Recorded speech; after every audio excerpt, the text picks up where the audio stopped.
Hello everyone, this is MC Deck Discussions and I'm Obby Small, and today we have another deck discussion.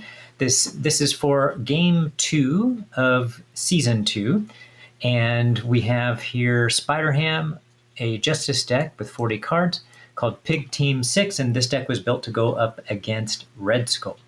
So I did 4 practice plays for this particular game, 4 which will warm up. The first 2 games I lost. In fact, the second game I lost in the first round. I then edited the deck somewhat pretty decently, significantly. And the main thing is I wanted to get Nick Fury into the deck because of Red Skull's card that once you defeat the side scheme, it lets you pick any ally and put them into play. And I had forgotten that in the past, when I didn't have Nick Fury in decks when I played against Red Skull, I lost a lot. Nick Fury is just such a great card to go when you're playing against Red Skull. And I put Professor X in there as a backup in case I really needed to confuse and to remove 3 threat from a scheme. Didn't need it in the game that was recorded. And I can't remember if I ended up using it at all elsewhere. I don't think so for that situation. But, there is the one... that one side scheme for Red Skull, if you would have seen it in this gameplay a number of times, and when you defeat it, you can pick any ally and put them into play from either your deck or your discard pile. So Nick Fury just allows you to do so much with him, and so that's why I put him in the deck. Originally, I didn't have him in the deck. I thought, let me see what the deck can do without him, but I forgot about that part, and so I put him back in. And so I did then win on the next 2 plays after that. I won the next game, and that one I had it pretty well under control, which doesn't seem to happen very often against Red Skull. But then the game after that was just a really wild one, super marathon game, and ended up with, I actually had 6 minions that were out in play all at once. I defeated 2 of them, and then I just went and defeated Red Skull while I had the chance. So if that had been an official game, and it wasn't, but if that 4th game had been an official game, I would have gotten just 4 points for the victory because I also had 7 threat on the main scheme. So then I played my real game after that, which is the one you would have seen recorded.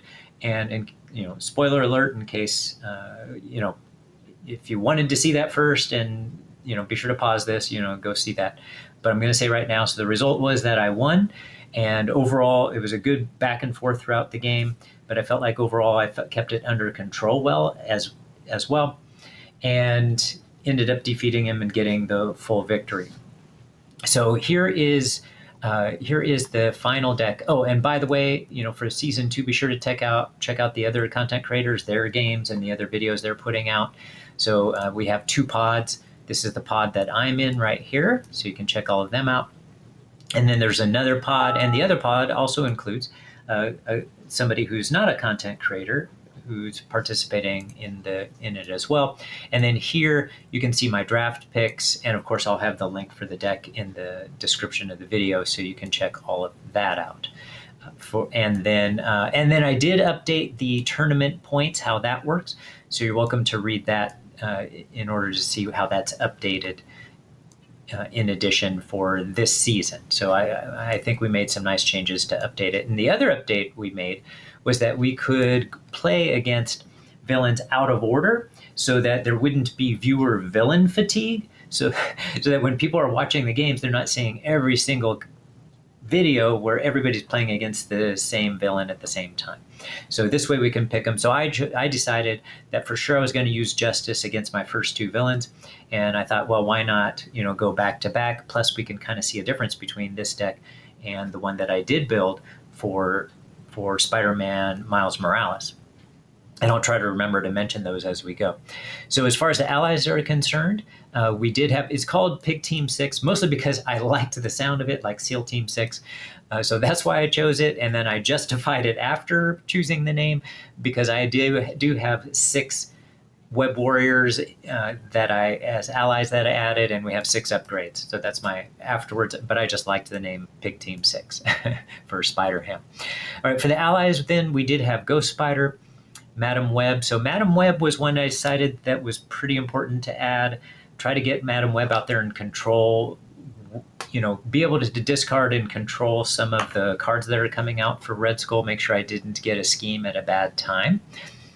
Nick Fury, I already mentioned the addition of him. Professor X, I don't know that I played Professor X once in that final deck, but I mentioned just in case he was in there, just an emergency type of ally. And then we had Spider Penny Parker, Spider-Man Hobie Brown, Spider-Man Peter Parker, and Spider-Man Paviter Prabhakar, which of course I'm probably mispronouncing, but a great ally.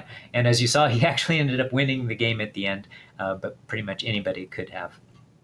For the event, we have Across the Spider-Verse, 3 copies of For Justice, and this is where some changes occurred with this Justice deck versus the other one. Instead of having the extra card draw from the other card, the one that you play it and it puts out a side scheme and then you draw cards. Well, that doesn't do any good playing against Red Skull, because you can't go into the encounter deck to go get those. So that doesn't do you any good whatsoever. But also, I wanted to be able to play Making an Entrance, because Spider-Ham, deals damage. He wants to take damage a lot, and so I wanted to be able to give it extra chances for him to heal up a couple of points. So Making an Entrance worked out really well for that. So 2 copies of that. Included 2 player side schemes in this case. Build Support. Build Support was meant to be able to get Helicarrier in if it's not already in, or a couple of copies, one of the copies of Team Building Exercise, or if we're having a hard time, not getting Web of Life and Destiny in, it's such an important card to a Web Warrior deck, then I had the chance to get that as well, and as a final backup, even the Daily Beagle. And then Superpower Training, most specifically, really wanted it to get organic webbing out in the recording that in the game that I played that was recorded. I actually got that out the very first play of the game, first round. But so I was able to use Superpower Training later on to get Huge Wooden Hammer into play. So another nice card for being able to deal some extra damage. Allows him to essentially deal 4 damage and get some overkill. So that can help too. But organic webbing being the most important one, since it can help him ready and gives him that extra thwart. And against Red Skull, having 3 thwart is important. And then I might as well go over here too. So Heroic Intuition was included because as a backup, in case I didn't get out organic webbing that soon, then I could get Heroic Intuition and remove 3 threat at a time that way. And I did actually do that in one of the games, and then eventually got organic webbing, so I was able to remove 4 threat at a time, so even more effective. And then we also included Overwatch. Really liked Overwatch in this deck. So multiple copies might have been warranted, but I did find that one was just pretty much perfect. So for the most part, I was able to stay on top of the thwart in all 3 games. But then every once in a while, I would get a little bit out of control. I'd get Overwatch out and be able to remove extra threat from another scheme. And so one just felt like it just worked perfectly. So that balance was really good. And it made sure that I didn't have too many of them out so that I was clogging up my hand. Right? And then Team Building Exercise. A lot of times I will only put 1 copy of Team Building Exercise in a deck, but I did like 2 here. I didn't get 2 out in this particular game, but there was one game, the game before the one that I recorded, where I had a Helicarrier out and 2 copies of Team Building Exercise. And you can only use Team Building Exercise to reduce the cost, of 1 card. You can't use both of them at the same time. But if you have Helicarrier out as well, plus you have Spider-Ham with his wild resources that he can use from his tune counters. So a lot of times then the second Team Building Exercise could help to get another card in play. And Team Building Exercise is especially good in Spider-Ham decks, with being able to help to get any of those Web Warriors into play, but also just about all of his, I think all of his cards are tune cards, and Spider-Ham has both cartoon cards, and he has the cartoon and Web Warrior traits. So Team Building Exercise is especially effective there. Right? Okay, and of course, I already mentioned we have Web of Life and Destiny in here for the extra card draw. All right, the deck seemed to be really good, really nice against, really nice for, against a villain like Red Skull, who has, a lot of threat to get rid of. Although I think this deck probably could have been effective against a lot of villains. But in particular, I wanted it to make sure Red Skull can get out of control with regard to those side schemes. And I wanted to make sure I could keep that under control at all times with a combination of the 4 Justice cards, making an interest, Spider-Ham having the ability to get 3 or even possibly 4 thwart available to him with his own basic thwarting. And then plenty of allies to help out with that as well, especially when you have that combination of getting Spider-Man, Peter Parker out at the same time and be able to get multiple readies. All right, so that's it for the deck. Hope you enjoyed this. If you appreciate this kind of content and haven't already liked and subscribed, please do so. And I enjoy having conversations with people in the comment section. So have a good one, everybody. Talk to you later.